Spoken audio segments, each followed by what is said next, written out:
So, Odin, it's a pleasure to Good. All right. be in your presence. Good. Again. And to observe your countenance. Okay. Your gleeful countenance. Good. Good. Okay, Alonso. So, right. Let's go. All right, we can go. He's Good. just gonna. Quite an actor, and he's a great impersonator too. I remember the impersonations from his youth. Yeah, really? Right. You remember way back then? Right. So good. Well, this looks like a nice place, and it's emptied out certainly. So I think we have our choice of tables in there. I guess there's a place in the back Yes, too. which is very nice. Good. We'll go there then. Yeah. They have.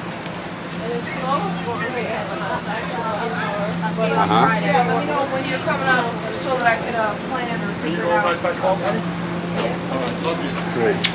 See you later. If you figure out a way to get there before 3:30, that's the game.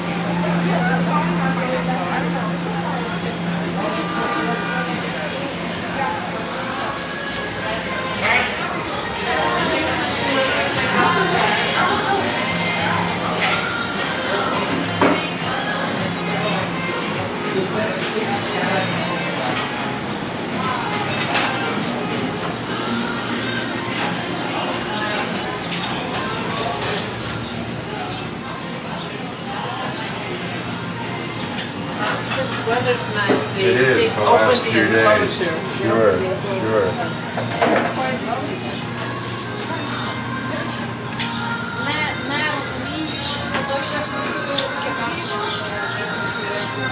Sure. Sure.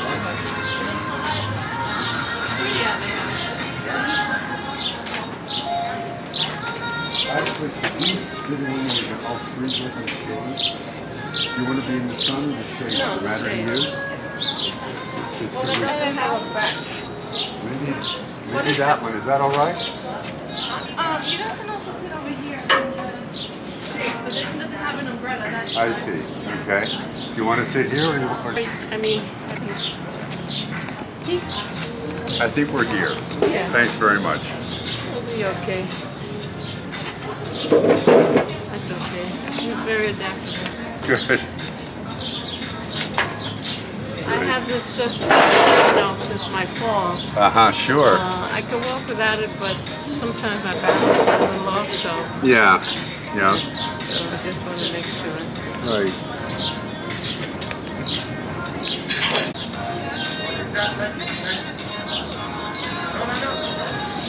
This is a good choice, boy. Yeah, well, that's true.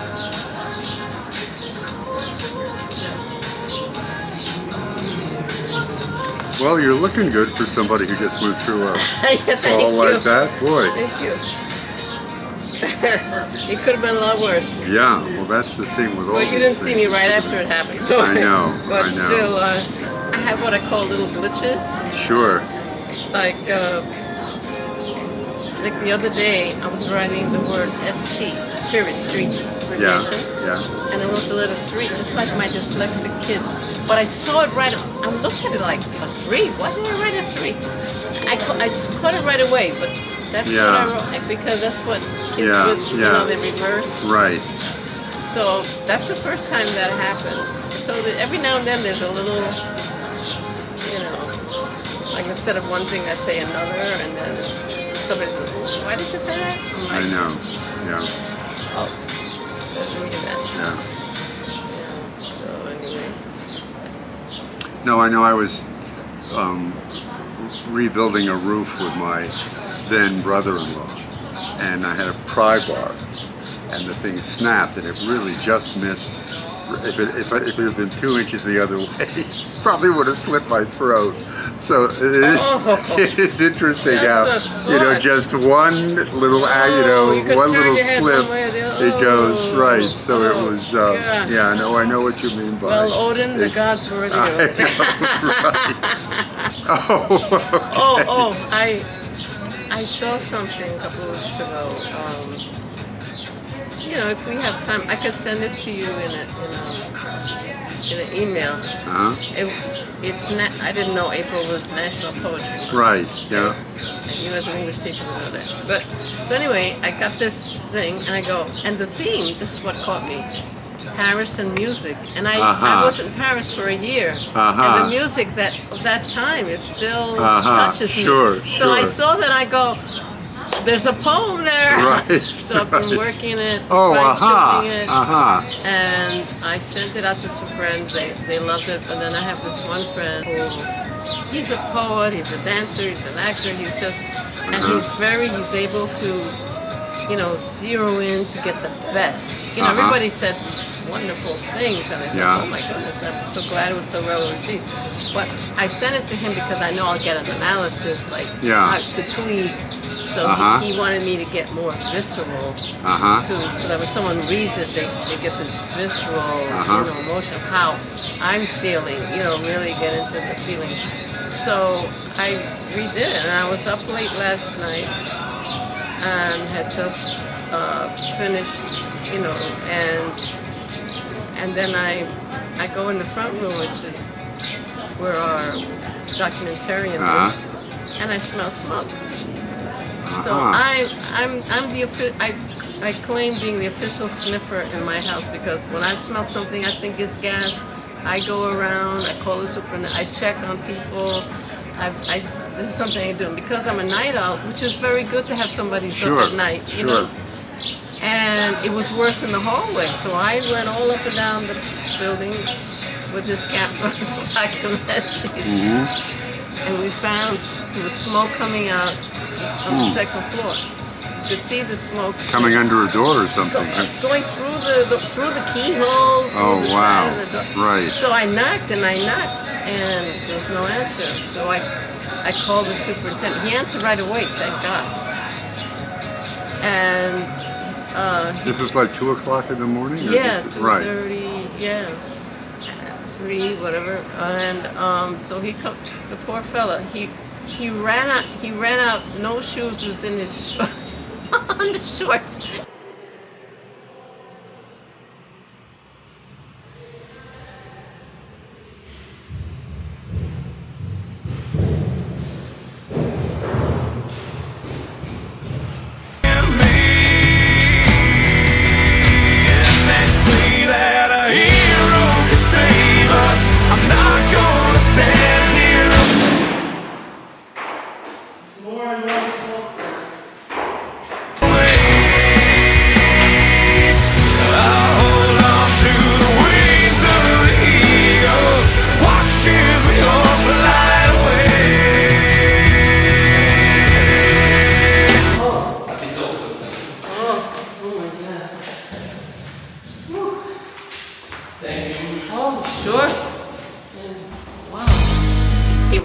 And he had looked like a pair of pants, but he was so nervous to go, he didn't even put that on. He just he had it in his hand, and he was fumbling trying to get his feet. You feel the sense of urgency.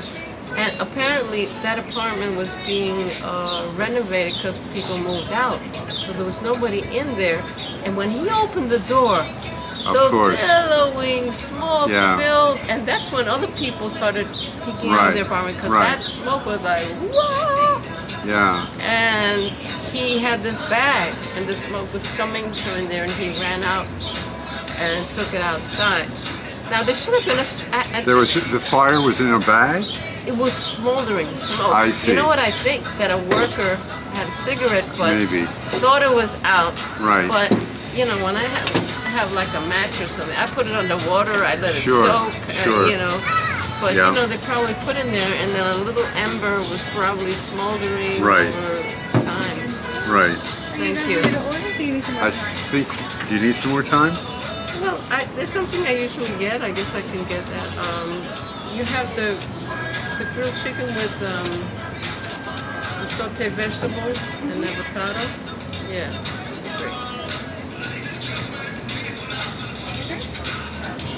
Yeah, that's a good choice. Get those. Your name is Jennifer? Do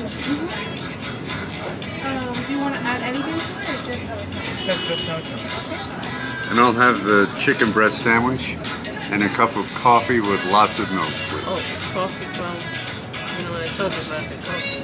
I don't know, but if I'm sorry, with fries or salad? a chicken breast sandwich. With fries or salad? Oh, salad, please. Okay, and then rosemary focaccia or ciabatta, please? A ciabatta, please. And coffee with milk? Lots of milk, please. All right. Okay, anything? I think we're there. But I like to taste the coffee. Yeah.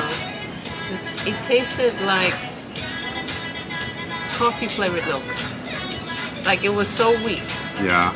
I wanted like a, like a cappuccino. Yeah, yeah. And I was like, it's the coffee.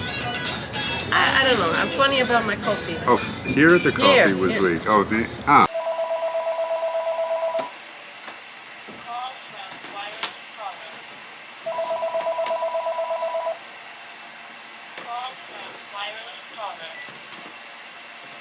Yes.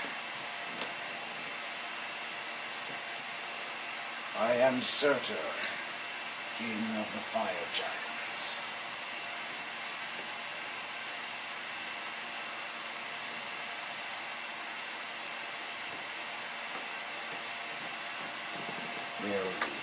Will Poseidon be there? Yeah, so that's.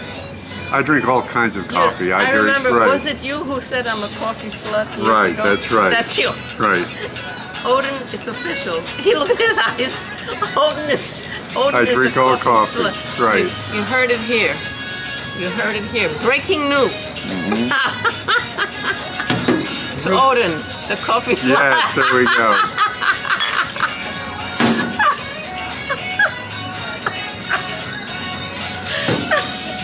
I know, I forgot that. Right, You left no, quite an impression on me. I know. Well, I drink lots of coffee, so right. Any kind of coffee, he doesn't care. That's why he calls Right. himself a That's coffee right. slut. Right. So. He doesn't care.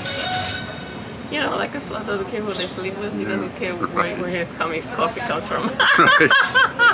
I was trying to think the last time I saw you. You would have been what, like the 5th grade? Yeah, 10, exactly. Like 10 years old. Like something Right. like that. 10, yeah. So quite a Yes, quite a metamorphosis. change. Right. All grown That's up. right. Everyone Right. else changes, but you stay the same way. Well, when you get older, They grow up, we get older. that's right. Right. Right. Wow. Just Yeah, had a that's- birthday yeah. earlier in the month. That's right. He's been a great help to me in my recovery. He's Great. wonderful. So Yeah. helpful, Yeah. attentive. Well, it's great to And have he's somebody strong. around. I can lean on him. You I know know. what I'm He saying? looks like he's strong. Yeah.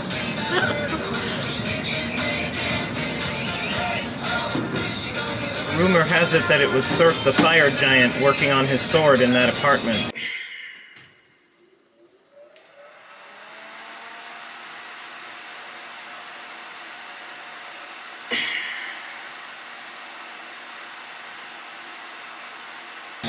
I see. Right. And that's what happened, combusted. Well, it's lucky that there wasn't, turpentine or something that Oh, it would have geez. caught. Yeah. Lord have So, it would have been an explosion. But there should have And it's been a interesting- smoke alarm in there. Yeah. Yeah. I mean, Right. and we still smell the smoke in our property. It's 2 floors below. Oh, of course. It Yeah. goes in the wood and Yeah. it gets in Yeah. everything. Yeah. So the super was able to just carry the fire out. The fire department didn't Because have it to was come. it was in this It's in this container. plastic bag, A plastic bag. and it had dirt. I guess they swept up, or maybe Sure. maybe there was rags. They do the Sure, floors sure. and whatnot. Yeah. All those things are very flammable. Yeah. And if somebody, you see, what I was telling our documentarian here, a lot of these buildings, whatever, they take unlicensed construction workers Oh, because sure. it's cheaper. Sure. But they're not educated or instructed in safety, Sure. Sure. measures, what not to do, and there's no forums. Right. Foreman, normally there'd be a 4-person or whatever Right. to overlook, make sure everything is safe. And many of these people die, their Yeah. lives are sacrificed. They don't have the right safety belts or Yeah. whatever. Yeah. So it's terrible. it goes on. You know, Well, I wonder if the shift ended at what 5 o'clock, that it was burning then for 7 hours, 9 hours. I don't know that, but you know, who knows if they're working on something to get an apartment ready. Yeah. You know, it's and now that apartment is going to have the smell of smoke for a while. For a while, they'll have to And keep the windows. Yeah. And the floors are wooden, so imagine. Yeah. I don't know how they're going to get rid of that. Right. Right. I don't know. I don't know if there's something that can be done, an air purifier. Right. So I left you some space for the milk. Oh, If that's you need some more perfect. That's coffee, great. Thank you. You just let me know. Great. Thank you very much. You're welcome. Well, I hope I see. I had it here once. It was terrible. I waited years to come back. I figured maybe they got their act together. No, still the same. So I don't want to be disappointed with my coffee. I'll have So to I let hope you enjoy it. Right. Well, we'll see. This I is hope a my moment of truth. moment of truth. Odin drinks his coffee. Well, it's a little weak. It's a little bit. That's all So right. this is a stone cold coffee drinker, and he admits. And he's a gracious God. And So it's he will not it's want to fine. shame the proprietors No. of Right. this restaurant. Right. Very gracious. There are lots of restaurants up here, just around this We have a block. Thai Yeah. and are they coming for us? The plate. But and there's another beautiful. I picked this one because it's close to the subway and you wouldn't have Oh, yeah. to maneuver your way around Right. the neighborhood. But in the future, if you ever come around this way, on 218th Street, just on the north end of the park, it's a beautiful. It's kind of like an Upper West Side cafe. It's a restaurant. It's a farm-to-table restaurant. Oh, sure. You Right. know, everything is fresh, Right. nice, organic. Yeah. And it has big picture windows, you see the park. Uh-huh. So when people from out of town or they're not familiar with New York or whatever, I like to take them there or for Sure. special occasions. Oh, sure. It's Right. just lovely. And then we eat and we go for a walk in the park. Right. So, Right. yeah, which is a lovely day. Well, it's a beautiful day. I guess any neighborhood would look good today, but this looks pretty good. It's really nice. I got here, I wasn't sure how long it would take, so I got here about 10 of, I guess. And I just walked a little bit in the neighborhood. And walked up by the school and down towards the woods there and looked around in the park. Yeah, nice. You It is did a little nice. Yeah, exploration right, there. right. Yeah, and we have a farmer's market right there by the Shepherd School. Uh-huh. Closed off Right. all winter long. Huh. Yeah. I mean, all year long, and including the winter. It used to be like from the spring to the fall, and then it was so popular. I mean, you have everything from, besides, you have baked goods, you have your produce, you have honey, maple syrup, fish, beef, but it's all frozen, and the thing is, it's in plastic, and when it freezes, they say it's, to store things in plastic, you have these, what do they call them, micro petroleum particles that fuse with the food. Yeah. And so I'm trying to stay away from those things, But and they're wonderful baked, and everything is fresh. If it's a baked good, there's no preservative in there. There's a nice little fruit stand up the street here too. Yeah. Pretty baked, a lot of variety in it. And very good prices, And our local, there used to be a Rite Aid, which I missed, but they closed because there was so much stealing from COVID afterwards. Oh, sure. And I guess the so-called security didn't want to stop them. They were afraid of maybe being attacked. Yeah. Because there's people with guns, they don't care, or knives. So the people would run in with stuff and run out, and it just became too much. So the Rite Aid closed, and that's a big thing to miss in the neighborhood. But the gentleman who owns took that over, and it's all produce and kind of specialty foods and it allowed the former store to be more open, less congested, so it's nicer to go. Right, sure. Yeah. Yeah, there's the little supermarket we use around the corner. It's the aisles are really narrow, and you're always so like if we were out in the suburbs, you know, they have Oh, these it's huge. huge. Well, that's how yeah. that second store with all the produce goes Yeah, now. yeah. It's just it's such a pleasure.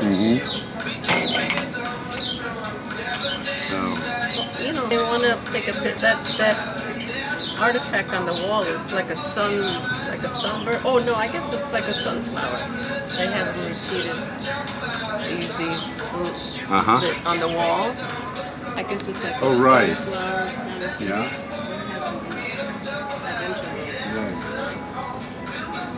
Now in the summertime they've had things here like someone reading from oh, sure. you know, poetry or whatever from the what is that Persian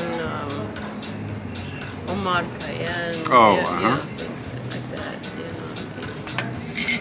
You know, the only thing is you have the bugs. They're coming around. So when do you get bugs up here? Like in June, July, or they go away in August, September? Because sometimes we get warm days, and all of a sudden, the mosquitoes are like, where do you come from? You get a warm day in the middle of winter, and I remember, in my bedroom, I'm like, how did you? If things lay dormant, I guess, and then if it's warm, they come out. I don't know. But we've been on the warpath for the last couple of years, killing those lantern flies. Yeah, I saw a piece on PBS. Right? Yeah. It's like a pestilence. Like there's a stone wall, and they come over. It's like armies, Reminds you like in these movies, like with ancient Egypt. What was it? Not the dummy, the mummy. Oh. It's in my brain. The mummy, in the sandstorm, and it's like this, whatever, these hordes of insects are coming, and so you see everyone is smacking them because they destroy the trees. Sure. And they said now if you can, they showed it on TV, they're laying their eggs now, and you look on a tree, it looks like this white patch. That's the eggs. Right. So if you see a white patch in a tree, just, smush it, smash it around. That's the way to control. And what do? They take over They destroy the trees. Oh, I see. And, right. Yeah, and they tend to go in the high and eat the new growth, and they work their way down. Destroying the new growth. I don't know, the kids. As I happened to see one as we were walking the other day, and I said, I'm sorry. I respect, like ants and spiders, they do something. Bees, they do something for the environment. But I said, I'm sorry, lanternfly. You destroy trees. I love trees. Right. You're out of here. Right. I'm literally rubbing you out. Right. Oh, man.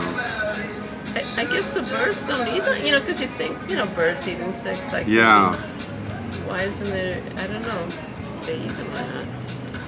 Yeah, well, that was the thing that they, the way the whole system fits together can be pretty complex. I think I'm going to get this story right. It's something like there was a group of farmers who had some kind of infestation of bugs. And so they put some kind of poison on the bugs, which in fact got rid of the bugs, but it also killed all the birds. And so all the birds vanished. And then the bugs came back because there were no birds to eat the bugs. And it's a recycling. Like with Flacco the owl, you got the rodents and they eat the rodents and it kills poison. He certainly caught the city's imagination. That was it's kind of cool. We had a harbor seal a couple of years ago here, and he was. I saw him. I call him Sealy, but just because he's a seal, and I saw that. Someone put also on Facebook Sealy. It's kind of a natural thing. It's a seal, called Sealy. Right. And I remember when I was going, there's this quiet area, and I see people gathered around, and I said, oh gosh, I hope, many times you see somebody gathered around, something's wrong. Yeah. Somebody's hurt or something. Right. So I'm hoping, but I see people with their cameras, so I'm like, okay, I hope this is not... People taking a picture of something awful. Right. But it was the seal, and he was on this not far from the shore, you know, a few meters. But he was like so cool, you know, everybody was quiet and respectful and didn't want to disturb him, which was nice. Right, So I right. said, you know, if he was chill, we would chill, Sure. and we were looking at each other. Right. And I was wondering when the animals, like, what's in their mind? I know, These I know. creatures. Well, Yeah. they're not bothering me, so I guess they're okay. Right, right, They're not trying to hurt me. right. Well, I was hiking in Maine once on Mount Katahdin, and there was a moose just Whoa. off the side of the trail. But the moose was so much bigger than any of us. I'm sure his Yeah. mind is, who cares? You know? But just- yeah, they're herbivores, right? Yeah, Yeah. yeah. So he wouldn't be looking No, at you but like but a large if that plant. moose, I mean, there are all these people that I was thinking if that moose decided to charge or kick, you Oh, we are wouldn't have a dead prayer. men. Yeah. Yeah. So yeah. Oh man, yeah. Mm. Yeah. But I don't know, the thing about going on safari, I was on a kind of mini safari when I was in India. In the Rajasthan, they have a tiger preserve. Yeah. Reserve. yeah. And we're in this open. Great. Thank you. Perfect. Oh wow! You're getting your omega-3s or whatever. Yeah, very nice. Thank you. Great. Perfect. Buen provecho. Enjoy.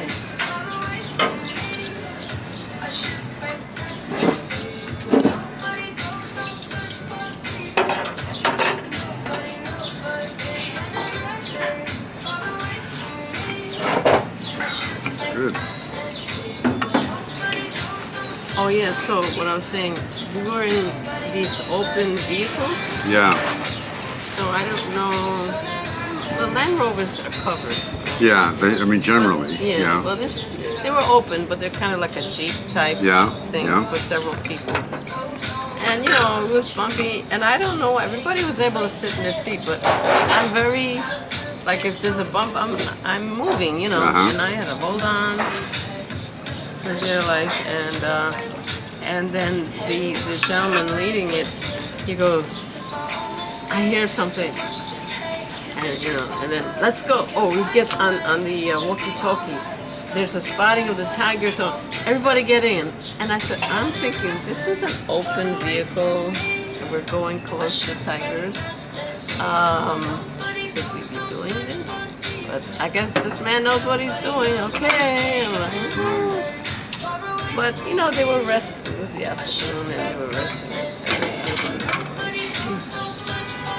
I'm not one of those people like, oh, let's get closer. It's a wild animal, so I know. thank you. Thank you. I know. I respect, it's their home. Yeah. I want them to respect me.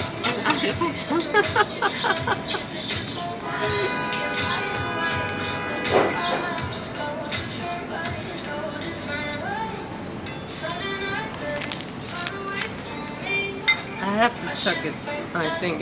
I know I'm not at the wallet because it always falls on the floor if I put it on my lap. Mm-hmm. I just said that as a caveat because I know better. My mother would not approve. Well, I did it all over myself anyway. So. Yeah, I'm very talented in that regard.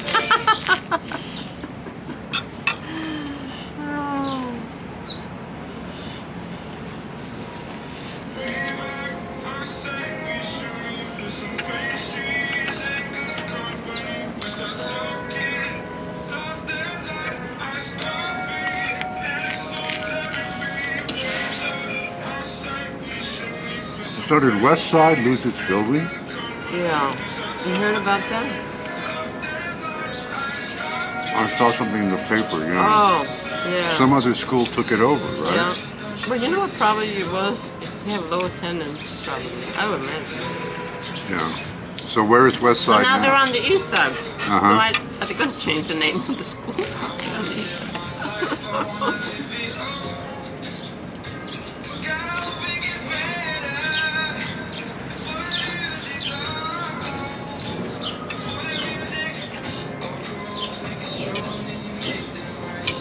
But I thought the whole point of West Side was that, I mean, most of the kids there had bad attendance records at other schools. That's why Right. they Right. came to West Side.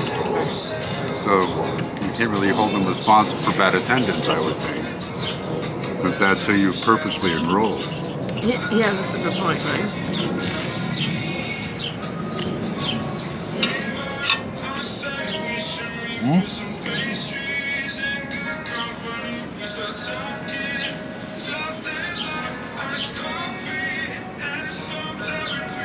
So, are you a grandpa now? I'm a great grandpa. Woo! I have a granddaughter from my first marriage who had a baby boy about a month ago. So we went down for the bris. That was an interesting ceremony because it's So so the bris? yeah, a bris. Oh, Yeah, that's they had a scary. circumcision. Yeah. But the thing is, it's like so Julia came in with the baby and sat down sort of on the edge of the gathering. Then her father took the baby from Julia, and he walked to the front and handed the baby to Julia's husband's father. And then his father handed it to his son, the father of the baby. Oh boy. And All then this the male father lineage. hands it to the rabbi. So it's like somehow All this- these kids fall out of the sky, and then the men take it over. It's Ancient tradition. no. You know, like the whole thing with the father walking his daughter down. I mean that, and handing her over to another man. And, you know, it's Yeah. kind of similar, right? Yeah, Because back in the day, women were seen as like property. right. In a way, that's right. Yeah. Even if there was no male heirs and the father left everything to his daughter, when she married, the husband took it over. Right. Yeah, I well, like when I've seen some weddings where both parents, mother and father, yeah. you know, they flank their daughter, which I like that because she comes from both of them. Mm-hmm. Mm-hmm. You know? Well, you will see fathers say when they ask who presents this woman to be married, the father will say her mother and I do sometimes, but Oh. that's about as close as it gets, at least to the Oh, I haven't weddings heard I've that been one to. yet. So, Oh, I'm glad to hear that.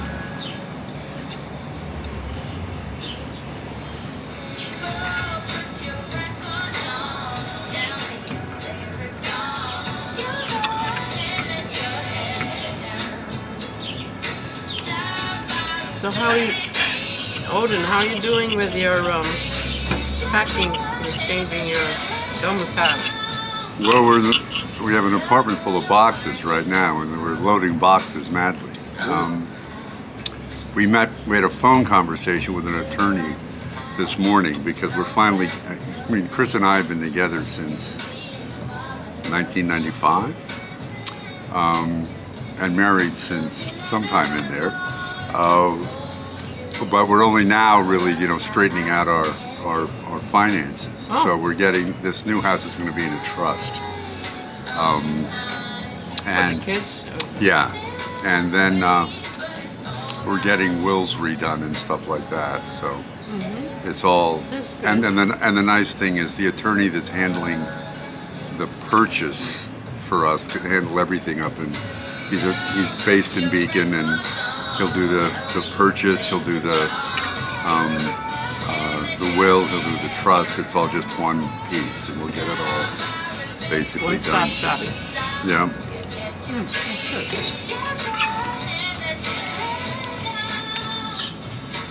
I've had some revisions I have to revise again.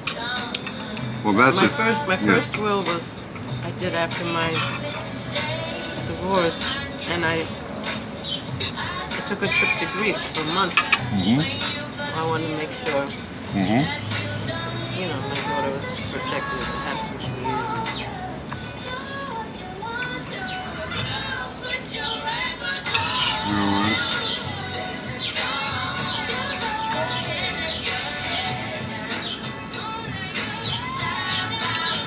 But I think we just couldn't, we needed more space because when I was teaching in Massachusetts. I had a place up there, and then we had the place here. I And, remember you were going back and forth. yeah, and it was,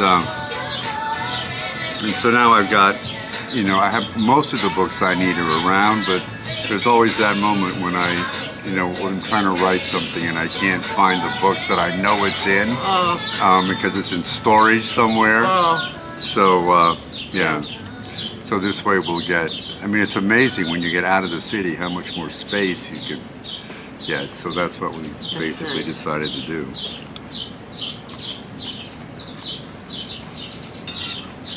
I just hope we come back into this. Is it a house or a...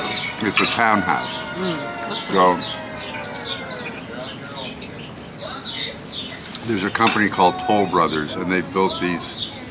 They do basically housing things all over the country. And this particular one is sets of townhouses in groups of 4, 5, or 6 on a hillside over the Hudson. Although we will not have a river view from inside our apartment, if you step out the front door, you'll have one. And so these are built around these little courtyards. When I take the train, I have friends, we go walking, we take the Metro North. Oh, sure, yeah. And these little towns, and we walk on the Croton. Yeah. Or Croton, Nakla, and, explore the little towns. And I know that we started doing that in COVID. Yeah. And we're both travelers. Yeah. So this was a way of satisfying that travel bug of curiosity, that, seeing different places and not, having to deal with a long distance. Yeah. And that Hudson train line's really nice. Oh, it's lovely. Cold Spring is a place you can stop along there. And and the different mansions. yeah, that's right. Untermeyer and Lindbergh. That's right. Yeah. Well, I wound up doing some stuff on Arthur Miller and Eugene O'Neill, and there's a theater company, I think it's at Lindenhurst, that put on an Arthur Miller play, so I had to go up there to review it for this journal. So that was an interesting, it was up on it was a very small production. There were only about 30 people in the audience. It was up in like an art gallery on the second floor. And the play was presented again on one wall, and we were back, the people were sitting in 3 rows on this opposite wall. And it wasn't a bad production. I was impressed with the enthusiasm that people had for, putting on this really local kind of production. So.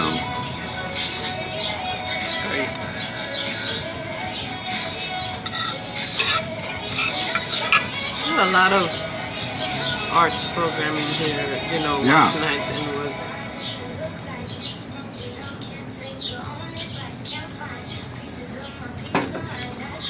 Well, it certainly is a homey neighborhood. I guess today it's community. Yeah.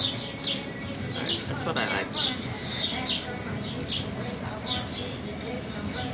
That's what I don't like about the suburbs. It's like, unless you grow up there. Yeah.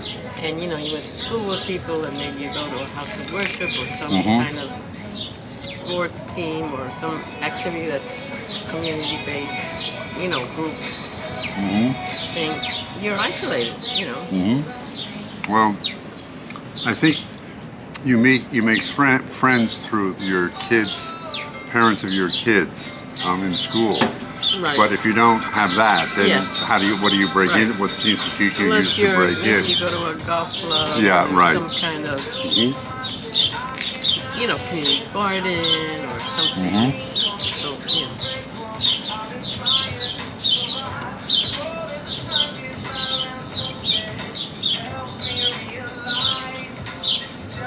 But the other piece of it is, in the city, if you want to be anonymous, you certainly can. Right.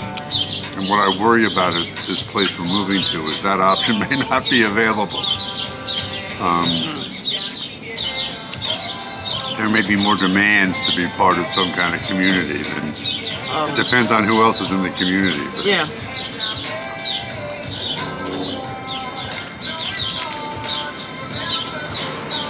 Sometimes you have nosy neighbors or... And the other thing you see as you get up into Westchester and Dutchess County you see Trump signs on people's lawns. Oh, good. So it's a much politically a much more mixed place than Manhattan is, that's for sure.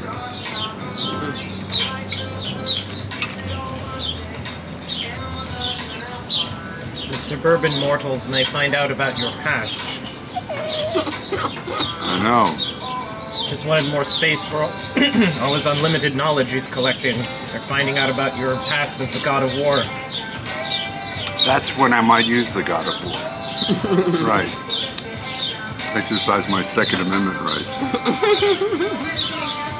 I'll have some more coffee if there's some, please. Yeah?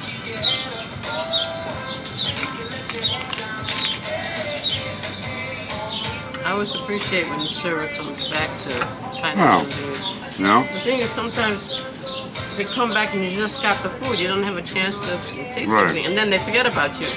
But this Right. came at a good time.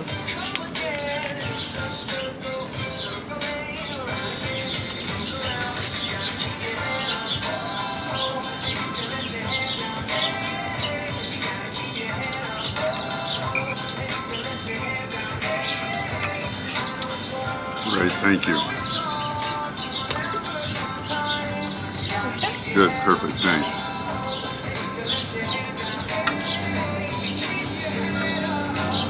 So you and Chris are in good health, I hope.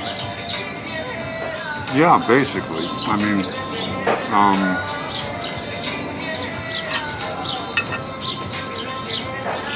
I have asthma, but it's under Oh, control, and so it's not a big deal. A good friend of mine who has asthma, she said she learned from another one of my good friends with chronic asthma. One of the things that has helped her a lot is she, besides, of course, it's a lot of work, you know, to keep your place dust-free as possible, but to wash the sheets twice a week. Oh, When you wash it twice, you know, usually they say once a week, Uh-huh. but it's the twice a week for asthma. And she said she may only use her pump once a year. Huh. Well, I haven't had to use any emergency inhalers. Oh, good. What they discovered is there's a certain kind of asthma that's triggered by the buildup of eosinophils in your, and so I take an injection now every 2 months. Oh. My eosinophils are at a 0 level in my blood work now, so that's helped. So what? That's like a toxic something. Toxic? I don't know what it is. It's something that leads to a kind of wheezing, and I don't do that anymore. Oh. Okay. Oh, good. So, I didn't realize there were, yeah. different types. Well, just by luck, I switched my doctors from Massachusetts to New York, and I was looking on the Mount Sinai website because it's just up the street from where we live, and I found a guy who's a pulmonary specialist, and he was one of the few guys that actually had something open. He was taking new patients. Wow. So I made an appointment with him. It turns out he's the chief of pulmonary medicine in Mount Sinai. And he's Whoa. taught me now all my doctors are on the Mount Sinai faculty. Yeah, yeah. And Wow. and so I've never had better health care my whole Wow. life. These guys are Fabulous. spectacular. Oh, yeah. And Medicare, that's the other thing. I mean, you probably get the same kind of bills.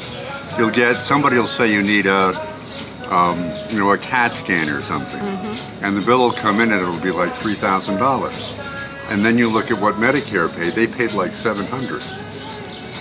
And then if you got some kind of Medicare supplemental plan, at least the one I've got through the University of Massachusetts picks up basically all the rest. I pay like $10 in the end. But I have no idea what's going on if they build $3,000 and they're only getting $700. What's going on there? And everybody seems okay. We'll do that. I know.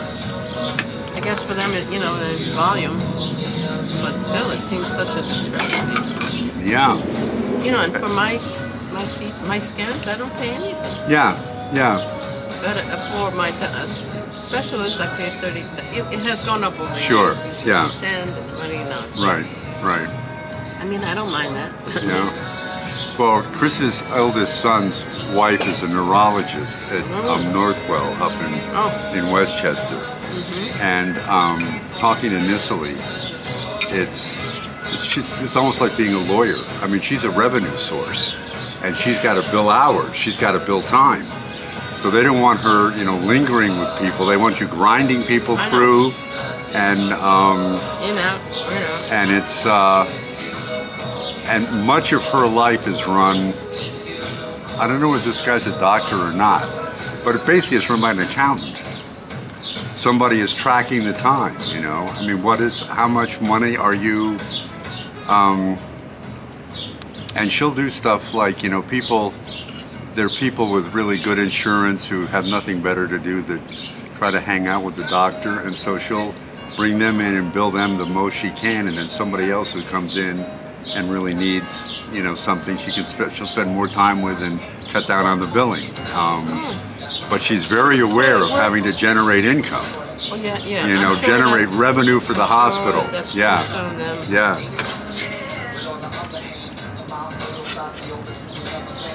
I've been very fortunate with the doctors I've gotten.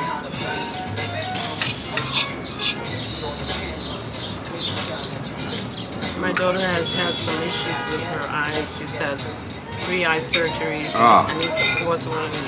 There's always a risk of losing her eyesight. Of course. And the doctor that she has will say something. My daughter's very smart. She hears something that doesn't make sense. She'll tell the doctor, that doesn't make sense. Then the doctor goes, oh, okay, then we can do this. I'm like, well, if it doesn't make sense, and then the patient says that, and then you change the court, why did you say that thing to begin with if you now agree with the patient that's not a good way to go? I mean, I just find that amazing. Maybe I don't know. I don't know. Yeah. Is that part of that trying to build people for more? Well, it might be. Like the way I got onto I'm really happy I take this injection for eosinophils. But I think the way that started was the pulmonary guy I went to see, Fabrizio, had a colleague who was doing a study of eosinophils. And he took a look at my insurance. He must have liked you. Well, the thing was that my insurance would pay for the injections. Oh, okay. And so it was easy to slip me into her study because I wasn't going to cost me anything anyway. Wow. Cool. So I don't think I would have gotten this new medication if I hadn't had the insurance that enabled me to slide into that study. Right. And so it's just one more example of how there are inequities. Yeah, there's huge inequities. I mean, if I didn't have a pension, I'd be a pobrecita. I'd be on Medicaid, with food stamps, and whatever. Because my rent is my Social Security. So, I mean. And that's the thing. See that at least in our generation, a lot of people had jobs that somehow had pensions. And that I don't think is the case as much anymore, And corporations, of course. Yeah. There's a lot of people in power and they just want to be, like how much money do you need? You know what I mean? It's just all this greed. How many houses you need? How many boats? How many cars? Yeah. I mean... Could be the work of Loki, the god of mischief. The god of mischief. Oh, that Loki. But yeah, the other thing is that I'm understanding much better than I used to is the way that wealth accumulates across generations. That if you start out with a certain step up, then you pass a couple more steps up on to the kids that you have, and they pass it on too. So it's and you just hope you have an ancestor that's forward thinking. Right. And I guess when I think of like my grandparents' generation, that was their dream. That they had a certain kind of life, but the whole idea was that their grandkids are going to have a very different kind of life. Exactly. And that probably isn't as much the case anymore, that you can't. Well, your grandparents started the universe. That's right, they did.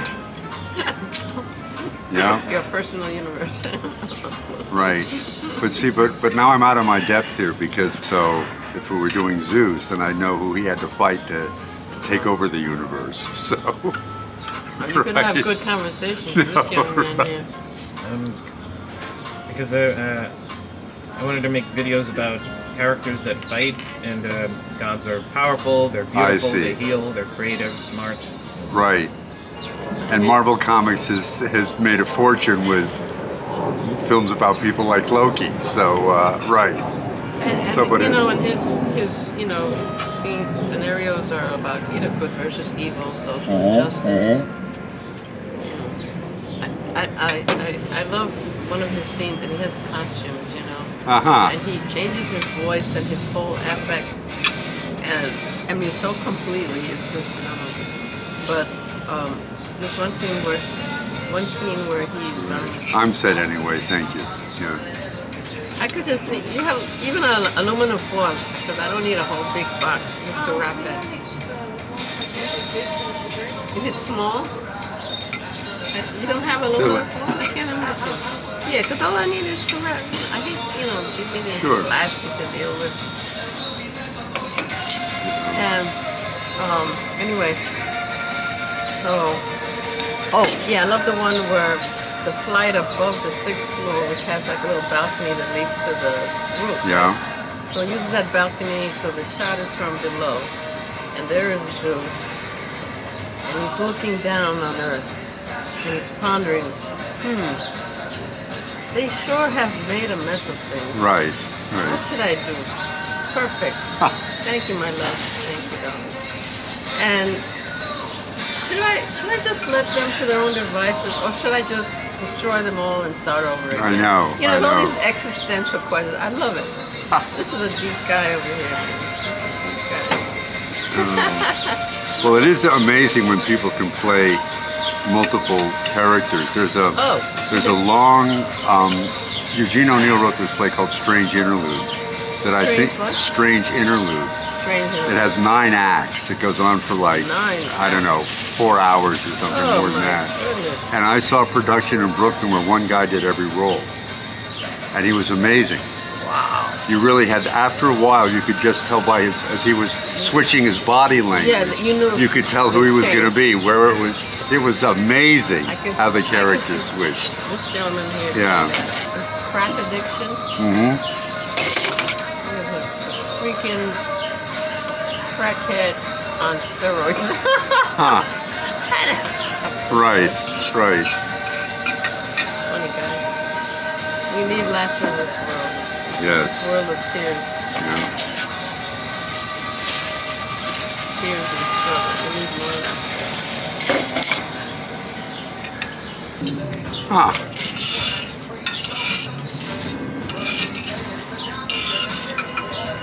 So for the Greeks, it would be Ovid. Who do you read for Norse myths? What's that? Are you reading the Icelandic sagas, or? There are YouTube channels. Oh, I see. I see. Right. Right.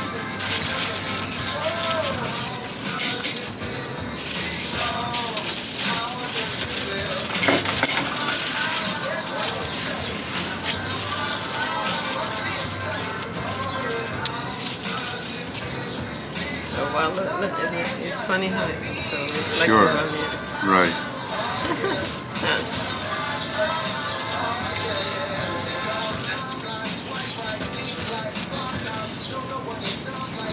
I watch American Idol and The Voice, and there's so much talent out there. Oh, I know.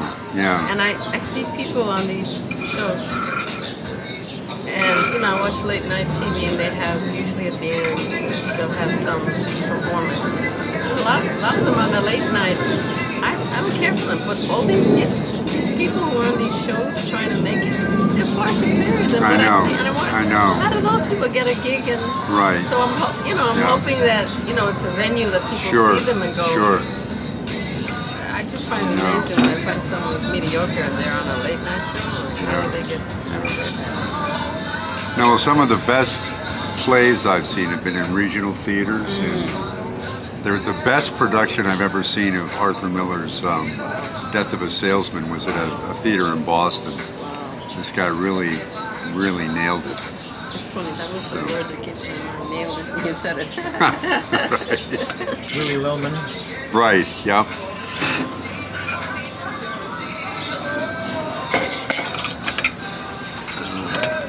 Oh, you took care of that plate.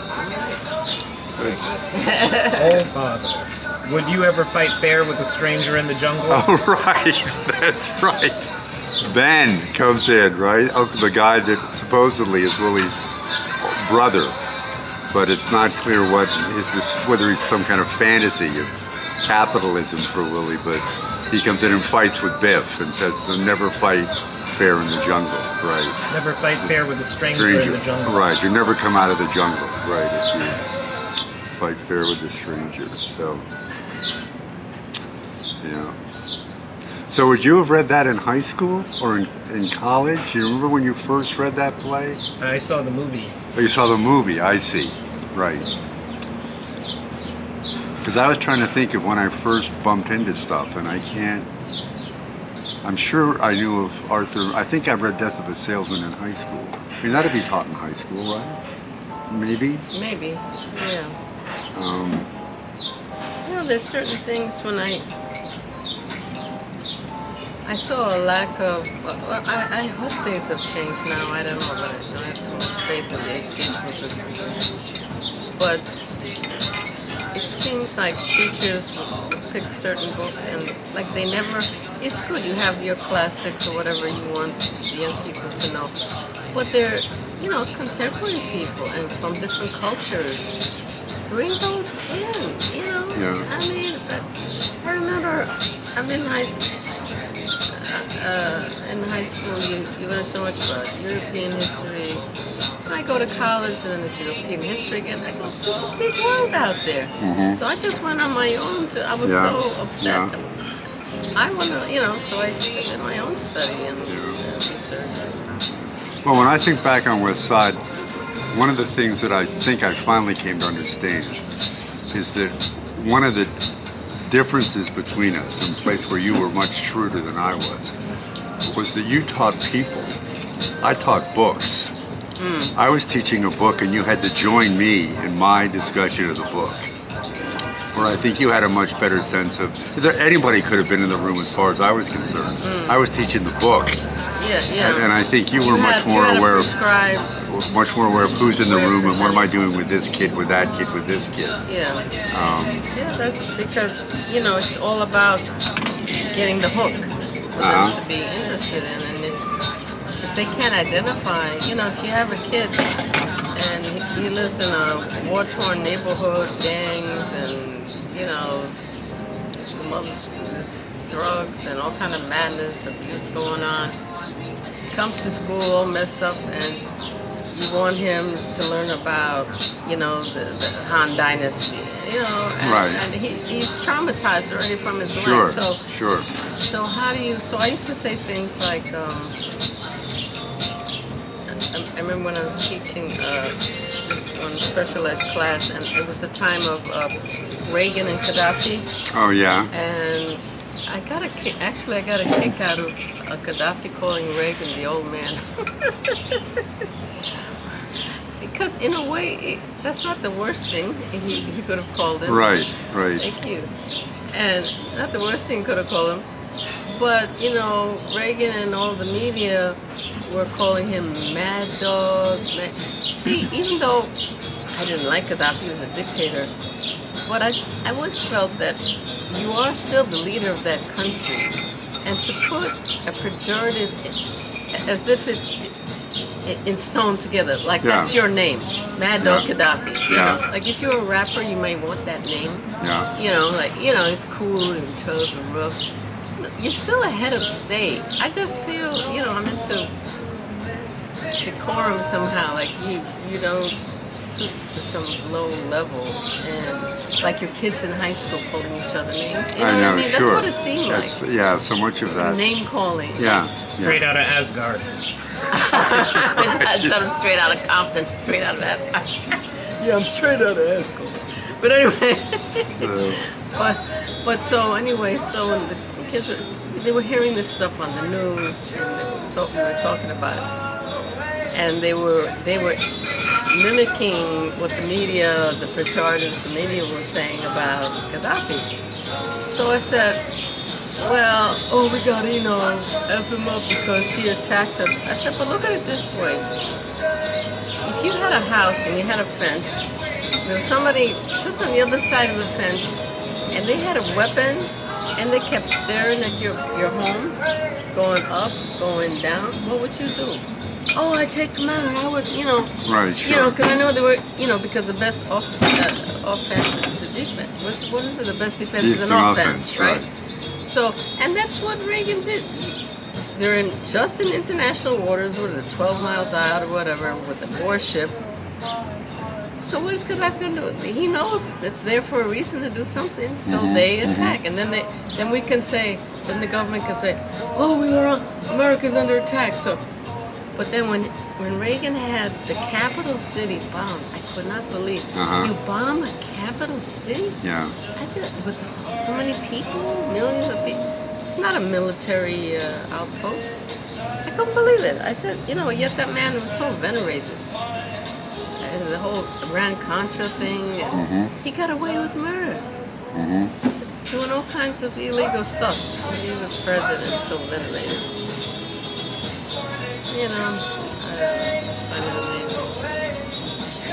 Yeah, and things seem even worse now. Yeah. So it's a downward trajectory, that's for sure. Yeah. Well, I guess, hopefully this is rock bottom and then we'll swing the other way. Hopefully. Usually when a society goes down, it takes, like a social revolution, some kind of revolution of thought. But what I'm afraid of, whoever wins this next presidential election, that there will be violence, because there'll be the side that if Biden wins. If Biden wins, Trump supporters won't honor the election. Yeah. Yeah, and then they will, then they storm the Capitol again and try to have another turnover of the government. And then if the other man, the orange man, who is now more getting darker, he's putting darker makeup on. I know, right. Why is he putting dark? He looks even more ridiculous.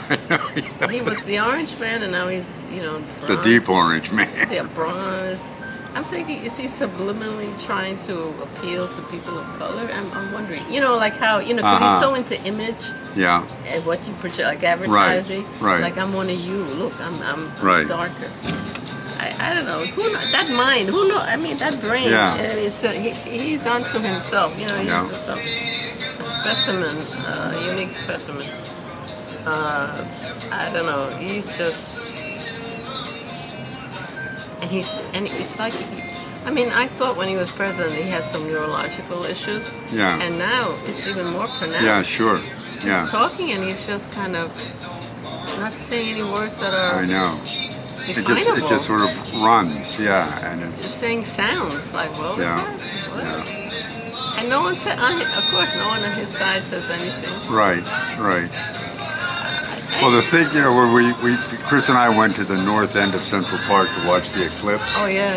And Chris had recalled that when Trump the last one was in, I think, January of 2017, and Trump had just been inaugurated, and he was standing out on the balcony of the White House looking at this eclipse without glasses. And so Chris said, Chris mentioned that, and I said, well, I wonder what Trump would say about this one. And Chris said he would say, if I had been president, this never would have happened. Yeah, right. And that's sort of about his, so, yeah. I don't know. He wants to, I don't know, take us out of all. I know the whole world is scared because, now, like there's Alyssa Farah Griffin, she's on The View, and she had worked in the Trump White House, but she left because she just saw it was too much. Yeah. And she said before he had responsible people who were trying to interface, what's the word, intercede and not make him do the worst possible things. But now he's going to pick his own idiots who will follow him no matter what stupidity he says. That is so scary. Yeah. Did you ever see the movie Idiocracy? No. I saw that years ago. Try to see it.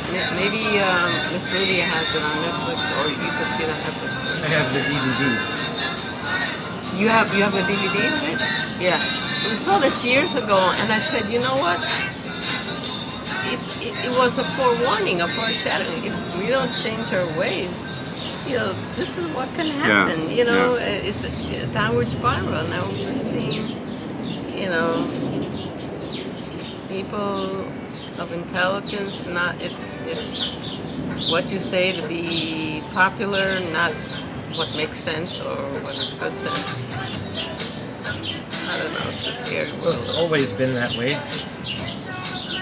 It's like more and more. But I think there used to be some sense of a shared arena for public discourse, and now there's no. I mean, like when we were growing up, there were only 3 television stations, so there was a certain sense of these are the basic facts. And now, if you switch channels between MSNBC and Fox, it's another world. Yeah. Because everyone agreed to bully the same people. Now there's disagreement about bullying people. Right. Yeah, it's bullying. Really. Oh, it is bullying, Yeah. but they're okay. For example, the stock market went up, and inflation was going down, and it looked like the economy was really improving. And so the story on MSNBC was the economy's turning around, the economy is really improving. The story on Fox was, okay, the economy's getting better, but it's getting better at a slower rate, and therefore it's really slowing down. It's the same, but they just take the same facts and tell a different story. Yeah. So it's. But the reason why you have these separate news agencies is because people. Do you want to check now so that she can cash it? We don't have to leave, but do you want to check or? Yeah, we can have a check. Yeah. No, that's fine. Yeah. This is on me because. Oh no, you no. came all the way up here. That's fine. We're gonna split it. We'll split it because I want to have at least half. I want to do half of his lunch. So we'll split it. That's fine. We'll split it. Okay. Good. That's nice. Thank you. So. There was no question as to whether or not people were going to be mistreated, and now there is, and that's why you have the separation of the news. It's really about bullying people and power and money. Everything else is a consequence of that. Power and money. Yeah. There's a book by Matthew Desmond, I think his name is. Great, thank you. Okay, we'll just give her 2 cards and she can. Yeah. We'll just split it down the middle. And then so it should be like $8, but it's like 4 or. Yeah, so she'll just put it on 2 cards and give us 2 separate. We'll do 4, whatever. Whatever tip you want to put on. Yeah, right, that's exactly. fine. Yeah. Right. This guy's Matthew Desmond, and he wrote a book called Poverty by America. And what the book is about is how poverty, certain kinds of poverty became endemic because of the way American capitalism works. In other countries too. And in other countries, but he was focused primarily on America. So his example is, for example, if you manage to get a decent education and then go into a business that's lucrative, like banking or law or something, then you get a step up in the society, and you just pass that on to your kids, and they pass it on to their kids, and so all of a sudden you've got, over generations, you've got this kind of, even though the mythology is that we're committed to democracy, the capitalist system basically is a kind of aristocracy. Yes. And that's it's really a capitalist system and not true democracy. And the interesting thing is that was exactly Marx's point in Das Kapital. The problem is that capitalism, by its very nature, leads to the accumulation of wealth in a certain class, and then the wealth in that class leads to political influence, and then they keep it to themselves. So instead of. But the other thing, see, that's the interesting thing about talking initially to Joe's wife. In the Northwell, I mean, she's a neurologist, okay? She's a doctor. Right. In the North, and she gets very well paid. But in the Northwell system, she's labor. She has to answer to management. It's it's still a hierarchy. It's a very, and I think she has a very vivid sense of being. It's almost like when I was in college, I worked the night shift in a factory one summer, and you were clearly on this clock trying to produce this stuff. And when she talks about it's the same sort of mentality. Yeah, I saw a difference. I remember when I saw. You're watching the Jesus Show. Yeah, all right, well done. He has a nice, powerful voice, so. I have a good director. See, so, He is Odin. right. So good.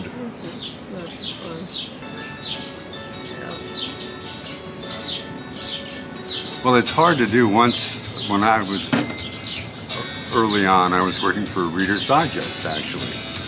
And this guy was trying to make a case for a book, and they had these videos of various focus groups. And I was supposed to go in and choose segments out of the videos of these focus groups that then somebody else could assemble into a thing that would be very positive. You know. But boy, that took forever. Oh boy. Yeah, no, I know. You gotta clip it just so. Right. Oh man, I was exposed to that one time, and I'm like, oh my goodness, for a whole movie. I know. And when you see the credits at the end of a movie, they go on for minutes. Right. Hundreds of people were involved in this. So. The thing is, and they have to do so many takes. See, I couldn't do that. Oh, sure, yeah. And these are good actors, and they'll just do it again, and you have to have the same energy each time, and you're like, been on the set for 12 hours, and Right. 12 times. Well, they say that Clint Eastwood, one of the things about his movies was he shot them very quickly. You better get it right, because he was going to do more than a couple takes tops. I mean, and then I think that's good, because if you have that intention, you're going to put, okay, we got to get this right. I mean, that makes